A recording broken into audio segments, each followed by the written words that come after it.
Hello बच्चों, चलिए प्रश्न को पढ़ते हैं और समझते हैं। निम्नलिखित कथनों में से कौन एक संयोजन है? और हमें विकल्प ए, बी, सी और डी दिए गए हैं। प्रश्न को हल करने से पहले प्रश्न के लिए मुख्य अवधारणा लिख लेते हैं। तो मैं यहाँ पर लिख देता हूँ प्रश्न के लिए मुख्य अवधारणा। मुख्य अवधारणा में हम संयोजन को समझेंगे कि संयोजन से हमारा तात्पर्य क्या होता है। इस बात को मैं लिख भी दूंगा कि संयोजन का अर्थ क्या है। तो मैं यह लिखता हूँ कि दो या दो से अधिक अधिक कथनों को मिलाने के लिए मिलाने के लिए संयोजन संयोजन का प्रयोग किया जाता है। संयोजन का प्रयोग किया जाता है। तो यदि दो या दो से अधिक कथन हमारे पास है तो उनको अगर मिलाकर हमें लिखना है तो फिर हमें संयोजन का प्रयोग करना पड़ेगा। अब मैं यहाँ पर लिख देता हूँ कि संयोजन को हम दो प्रकार से लिखते हैं। एक होता है संयोजन संयोजन और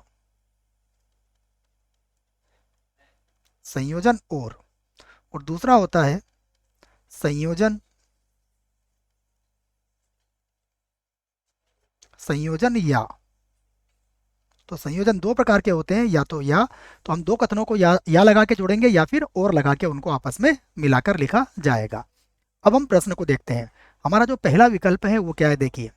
पहला विकल्प है राम और श्याम मित्र हैं। तो बच्चों हम इनको अलग अलग करके नहीं लिख सकते हैं। मतलब हम ऐसा नहीं लिख सकते कि राम मित्र है तथा दूसरा लिखे कि श्याम मित्र है, क्योंकि ये दोनों में अलग अलग पी और क्यू के रूप में इसको नहीं लिखा जा सकता है, अर्थात ये हमारा असत्य हो जाएगा। अब यहाँ देखिए आप, राम और श्याम दोनों लंबे हैं। तो मैं विकल्प ए जो है, विकल्प ए तो हमारा गलत होगा।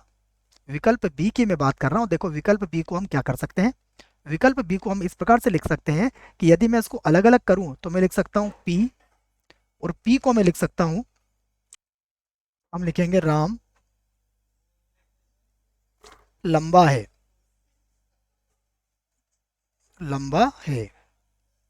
और उसके बाद देखो हम एक दूसरा कथन क्यों ले लेते हैं, और यहां पर लिख सकते हैं श्याम श्याम लंबा है। अर्थ यह हुआ कि और दोनों को अगर हम मिला के लिखें तो संयोजक और का प्रयोग यहाँ पर किया जा सकता है। अर्थात हम लिख सकते हैं राम और श्याम दोनों लंबे हैं। तो बी हमारे लिए क्या होगा, सही विकल्प हो जाएगा। अब देखते हैं बच्चों सी विकल्प। तो सी विकल्प में क्या कहा गया है, राम और श्याम दोनों शत्रु हैं।